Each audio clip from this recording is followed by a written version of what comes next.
La vida se va construyendo poco a poco y no podemos pensar en correr cuando apenas estamos aprendiendo a gatear. Mi nombre es Rodrigo Soto, Economía de las Ideas, Radio DEM 90.5. Como es costumbre, agradecemos a todos el equipo directivo y operativo para poder transmitir estas cápsulas, especialmente a Gabriel Contreras, Sergio y Agustín. Para el tema de hoy me gustaría hablarles un poco en relación a la ingeniería natural, a la ingeniería de la naturaleza, a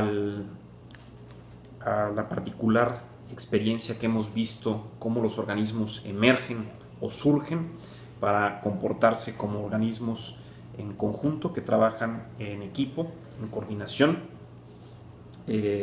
eusociales,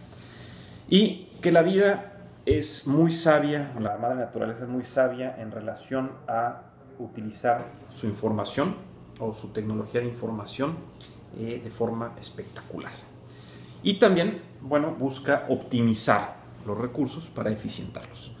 Por ejemplo, las moléculas del ADN son el centro de forma espectacular de información tecnológica.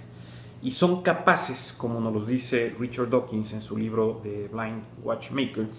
el ADN es capaz de compactar o guardar una gran cantidad de información muy precisa en un espacio muy pequeño,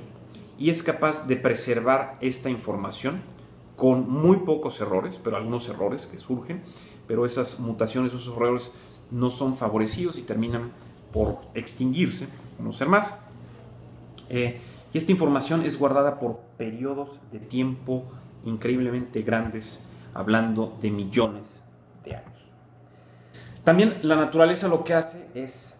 busca el mejor resultado en este trabajo, como lo dijimos, por ejemplo, en el escrito de las hormigas y la programación lineal, que lo pueden encontrar en economiadelasideas.mx. La naturaleza busca el mejor resultado, el mejor beneficio, el menor costo, como si fuera un modelo matemático. Está constantemente mutando como si fuera una optimización matemática con unas reglas claras, en donde trata de utilizar de mejor manera sus recursos, reciclar aquellos recursos que tiene a su disposición y crear nuevos recursos. Hemos hablado también de que la ingeniería matemática que hay, por ejemplo, en ciertos individuos como las termitas, se ha buscado replicar en robots que construyan mediante bloques magnéticos, encontrando reglas simples como avance hacia adelante, hacia atrás, sube un bloque, mueve un bloque, deposita un bloque, al estilo de programación lineal.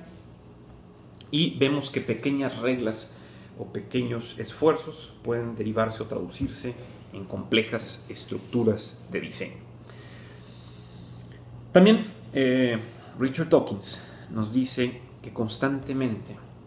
alrededor de 5.000 letras de nuestro ADN se degeneran día con día en cada célula humana, y estas inmediatamente son reemplazadas por mecanismos de reparación. O sea, constantemente estamos perdiendo piel o pedazos o pelo o tejido, constantemente en un individuo sano es constantemente regenerado día con día, como dice que se pierden estas 5.000 letras del ADN, por llamarlo así. En este tenor, la vida o el tiempo de vida del mensaje del ADN con las mutaciones correspondientes que se van generando se mide en millones de años a cientos de millones de años. O en otras palabras, bueno, estos rangos de la transferencia de información a través del ADN puede ser que se mida en el rango de vida de 10.000 individuos o 1.000.000.000 de individuos. Esa es la capacidad de la naturaleza de conservar la información en un espacio tan pequeño, utilizando una optimización matemática, por así decirlo, buscando el mejor resultado, el mejor beneficio, el menor costo, reciclando los productos que ella misma crea, eliminando aquellas mutaciones que no van a sobrevivir y promoviendo aquellas que tienen mejor capacidad de resiliencia, mejor capacidad de emerger, mejor capacidad de adaptarse a aquellos cambios o aquellos medios ambientes hostiles, como los tardígrados o los extremófilos, aquellos organismos que pueden sobrevivir a condiciones muy extremas. Y entonces favorece la comunicación entre las diferentes especies, entre el contacto o la simbiosis con el medio ambiente, para promover o no cierto individuo en este sentido. Y como lo hemos dicho, mucho de esto lo deberíamos de aprender nosotros en el trabajo que hacemos como seres humanos, y tal vez eliminaríamos muchas de las diferencias que tenemos en cuanto a nuestra raza, religión, forma de pensar, estructuras políticas, económicas, sociales, si analizáramos un poco más a fondo lo que sucede en la parte de la naturaleza con su ciencia, por así decirlo, que data mucho más tiempo de lo que nosotros hemos estado aquí en el planeta, y nos ayudaría a potenciar nuestra propia supervivencia de forma simbiótica, de forma armónica con la naturaleza. En este sentido, hay un libro muy interesante, también hemos hablado, El superorganismo, de Bert Holdobler y E.O. Wilson, en donde nos habla también que existe un programa de epigénesis, que es rasgos que se caracterizan a un ser vivo, que se configuran en el desarrollo, sin estar preformados en un huevo fecundado, y es una especie de manual operativo, molecular y orgánico, por medio del cual una colonia se ensambla. Y nos ha resultado muy interesante ver el comportamiento entonces emergente de las colonias de termitas, de hormigas y de abejas, y que podríamos replicar tal vez gran parte de ese comportamiento en nuestra forma de construir sociedades en los seres humanos. Bueno,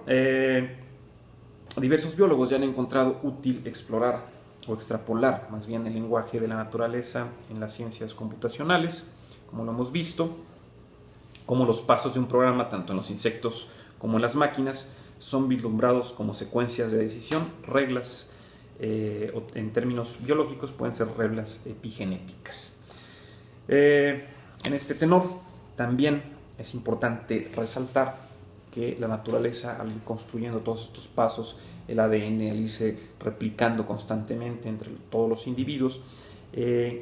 nos resulta, como lo dice Holdobler y Wilson, que desde una perspectiva matemática, las reglas de decisión más simples pueden producir juegos enormemente grandes o de enormes variables de elección.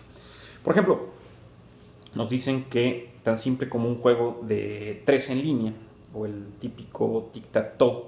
o en inglés, o gato, genera más de 362.880 posibles juegos, y para el caso de un ajedrez, bueno, con una regla de movimiento de 50 movimientos, puede arrojar más caminos que los átomos en el universo visible. Nos damos cuenta entonces también,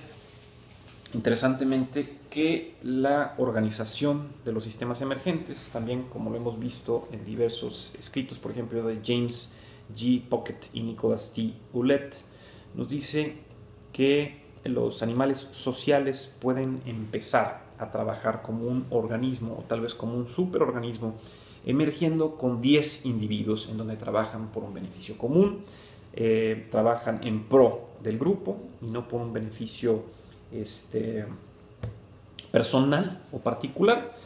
Y entonces, de igual forma, sería interesante replicar este comportamiento cuando queremos que algo avance en este país. Simplemente con 10 individuos se comporta como un superorganismo. O recordemos aquel moho o hongo que, cuando hay condiciones favorables, es un organismo multicelular y es un moho, un hongo, y cuando hay condiciones desfavorables se desvanece o se desbarata, convirtiéndose en pequeños organismos unicelulares, esperando el momento para reemerger nuevamente, poniendo, por así decirlo, pausa a su existencia. Nosotros, como dice el gran Stephen Jay Gould, no debemos de vernos en aquella cúspide del árbol evolutivo, sino más bien una rama del mismo. Y me quedo con esta frase para ya ir cerrando y terminar, de Richard Dawkins, en donde dice que cada individuo, cada organismo, somos simplemente un vehículo en donde los mensajes del ADN solamente pasan una pequeña fracción de su tiempo geológico para continuar replicándose, para continuar formando vida, para continuar en simbiosis con la naturaleza. Entonces, a lo mejor, tal vez, en esta pequeña vista de cómo se comporta la ingeniería de la naturaleza, en esta maravilla de intercambio de información en pequeñas unidades como es el ADN, al menor costo, eficientando, emergiendo, reparando, es como tal vez podríamos eliminar un poco la soberbia de nosotros, los seres humanos. Los dejo con esta reflexión. Rodrigo Soto, economía de las IAS.mx. Muchas gracias. Nos vemos en la siguiente.